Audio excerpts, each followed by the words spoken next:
ಅಹಮದಾಬಾದ್ ವಿಮಾನ ದುರಂತ ಮತ್ತಷ್ಟು ನಿಗೂಢತೆಗೆ ಕಾರಣವಾಗ್ತಾ ಇದೆ.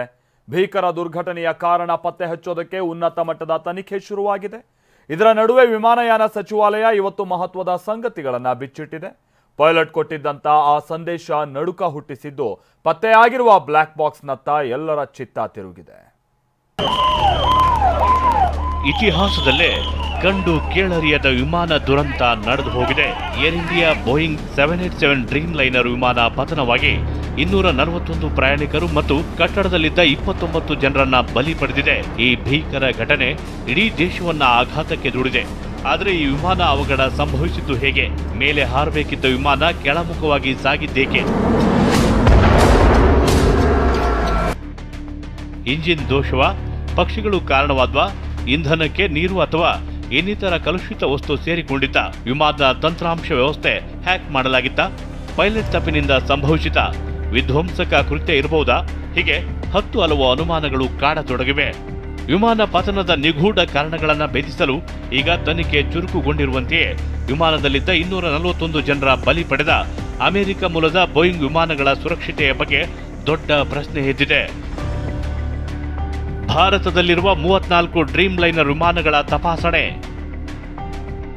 ದುರಂತ ಬಗ್ಗೆ ಉನ್ನತ ಮಟ್ಟದ ತನಿಖೆ ಎಂದ ಸಚಿವರು.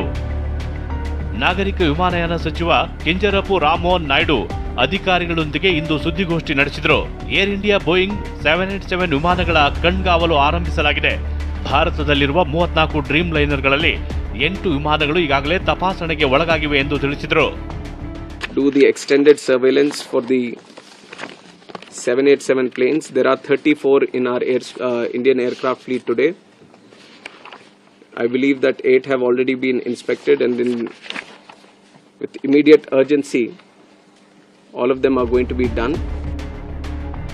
ದುರಂತದ ಬಗ್ಗೆ ಉನ್ನತ ಮಟ್ಟದ ತನಿಖೆಗೆ ಆದೇಶಿಸಲಾಗಿದೆ. ಈಗಾಗಲೇ ಬ್ಲಾಕ್ ಬಾಕ್ಸ್ ಡಿಕೋಡಿಂಗ್ ನಿಂದ ವಿಮಾನ ಅಪಘಾತಕ್ಕೆ ಕೆಲವು ಕ್ಷಣಗಳ ಮೊದಲು ಏನಾಯಿತು ಎಂಬುದರ ಕುರಿತು ಆಳವಾದ ಮಾಹಿತಿ ಸಿಗಲಿದೆ ಅಂತ ತಿಳಿಸಿದರು. Is the recovery of the black box yesterday around 5 p.m. from the site. That this decoding of the black box is going to give in-depth insight into what would have actually happened during the process of the crash or moments before the crash itself. ನಾಗರಿಕ ವಿಮಾನಯಾನ ಕಾರ್ಯದರ್ಶಿ ಸಮೀರ್ ಕುಮಾರ್ ಸಿನ್ಹಾ ಮಾತನಾಡಿ, ಪತನಕ್ಕೀಡಾದಾಗ B787-8 ವಿಮಾನ ಪ್ಯಾರಿಸ್ನಿಂದ ದೆಹಲಿಗೆ ಮತ್ತು ದೆಹಲಿಯಿಂದ ಅಹಮದಾಬಾದ್ಗೆ ಯಾವುದೇ ಸಮಸ್ಯೆಗಳಿಲ್ಲದೆ ಯಶಸ್ವಿಯಾಗಿ ಪ್ರಯಾಣಿಸಿತ್ತು. ಆದರೆ ಲಂಡನ್ಗೆ ತೆರಳುವಾಗ ಪತನಕ್ಕೀಡಾಗಿದೆ. ಈ ಬಗ್ಗೆ ಕಾರಣಗಳನ್ನು ಪತ್ತೆ ಹಚ್ಚಲಾಗ್ತಿದೆ ಅಂತ ತಿಳಿಸಿದರು. ಮೇಡೆ ಮೇಡೆ ಮೇಡೆ, ನೋ ಪವರ್, ಗೋಯಿಂಗ್ ಡೌನ್. ಪತನಕ್ಕೂ ಮುನ್ನ ಏರ್ ಕಂಟ್ರೋಲ್ ರೂಮ್ಗೆ ಪೈಲಟ್ ತುರ್ತು ಸಂದೇಶ. ವಿಮಾನ ಸಚಿವಾಲಯ ಕಾರ್ಯದರ್ಶಿ ಸುದ್ದಿಗೋಷ್ಠಿಯಲ್ಲಿ ಮಹತ್ವದ ಮಾಹಿತಿ ಬಿಚ್ಚಿಟ್ಟಿದ್ದಾರೆ. ಟೇಕ್ ಆಫ್ ಆದ ಕೆಲವೇ ಸೆಕೆಂಡ್ಗಳಲ್ಲಿ 650 ಅಡಿ ಎತ್ತರಕ್ಕೆ ಹೋಗುತ್ತಿದ್ದಂತೆ ವಿಮಾನ ನಿಯಂತ್ರಣ ಕಳೆದುಕೊಂಡು ಪತನವಾಗಿದೆ. Pilot Sumit Agarwal Ahmedabad air control ರೂಮ್ಗೆ ಮೇಡೆ ಕಾಲ್ ಮಾಡಿದ್ದು total engine failure, pressure loss, going down ಎಂದು 5 ಸೆಕೆಂಡ್ಸ್ ಕೊನೆಯ ಮೆಸೇಜ್ ಕಳಿಸಿದ್ರು ಅಂತ ಹೇಳಿದ್ರು. 1:39 में पायलट ने एटीसी को, अहमदाबाद एटीसी को उसने मे डे अर्थात फुल इमरजेंसी की सूचना दी थी. एटीसी के अनुसार जब उसने विमान से संपर्क करने की कोशिश की, उसका कोई उत्तर नहीं मिला. ದುರಂತ ಸ್ಥಳದಲ್ಲಿ ವಿವಿಧ ತನಿಖಾ ಸಂಸ್ಥೆಗಳ ಪರಿಶೀಲನೆ. ಪತನಗೊಂಡ ವಿಮಾನದ ಅವಶೇಷಗಳು ಹಾಸ್ಟೆಲ್ ಮೇಲ್ಭಾಗ ಸುತ್ತಮುತ್ತ ಹರಡಿಕೊಂಡಿವೆ. ಇದೇ ಸ್ಥಳದಲ್ಲಿ ಡಿಜಿಸಿಎ, ಎನ್ಎಸ್ಡಿ, ಭಾರತೀಯ ವಾಯುಪಡೆ, ವಿಧಿವಿಜ್ಞಾನ ಪ್ರಯೋಗಾಲಯ, ವಿಮಾನ ಅಪಘಾತ ತನಿಖಾ ಬ್ಯೂರೋ, ಎಐಎಬಿ, ಸಿಐಎಸ್ಎಫ್ ತಂಡಗಳು ಎಂಚಿಂಚು ಪರಿಶೀಲನೆ ನಡೆಸಿ ಅವಶೇಷಗಳಿಂದ ಪುರಾವೆಗಳನ್ನ ಕಲೆ ಹಾಕ್ತಿವೆ. ಬ್ಲಾಕ್ ಬಾಕ್ಸ್ನಲ್ಲಿ ಏನೆಲ್ಲ ದಾಖಲಾಗಿರುತ್ತೆ? ಬಯಲಾಗುತ್ತಾ ರಹಸ್ಯ? ಬ್ಲಾಕ್ ಬಾಕ್ಸ್ ಸಿಕ್ಕಿರುವುದನ್ನ ಸಚಿವರು ಸ್ಪಷ್ಟಪಡಿಸಿದ್ದಾರೆ. ಇದನ್ನ ಡಿಕೋಡ್ ಮಾಡುವ ಕೆಲಸ ಶುರುವಾಗಿದೆ. ಬ್ಲಾಕ್ ಬಾಕ್ಸ್ ಅಂದ್ರೆ ಕಪ್ಪಗೆ ಇರುವುದಿಲ್ಲ, ಕಿತ್ತಳೆ ಬಣ್ಣದ ಇದು ಫ್ಲೈಟ್ನ ಬಾಲದ ಬಳಿ ಇರುತ್ತದೆ.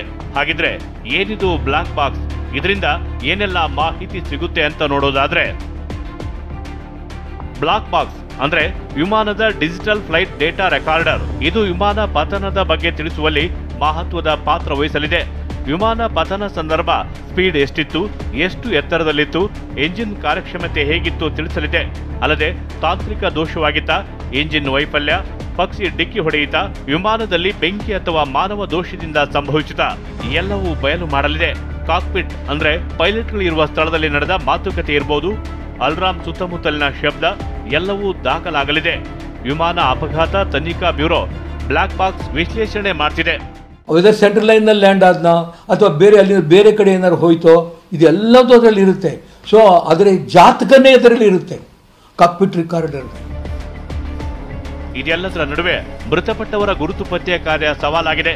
ಈವರೆಗೆ 230ಕ್ಕೂ ಹೆಚ್ಚು ಸಂಬಂಧಿಕರಿಂದ ಡಿಎನ್ಎ ಸ್ಯಾಂಪಲ್ ಸಂಗ್ರಹಿಸಲಾಗುತ್ತಿದೆ. ಆದರೆ ಮೃತರ ಡಿಎನ್ಎಗೆ ಮ್ಯಾಚ್ ಮಾಡುವುದು ಕಷ್ಟ ಸಾಧ್ಯವಾಗ್ತಿದೆ. ಈಗಿನ ಮಾಹಿತಿಯಂತೆ ಒಬ್ಬನ ಪ್ರಯಾಣಿಕನ ಗುರುತು ಪತ್ತೆಯಾಗಿದ್ದು ಹಸ್ತಾಂತರ ಮಾಡಲಾಗಿದೆ. ಸಂಪೂರ್ಣ ಪತ್ತೆಗೆ ಇನ್ನು 3-4 ದಿನಗಳಾಗಬಹುದು ಎನ್ನಲಾಗಿದೆ. Bureau report, TV9.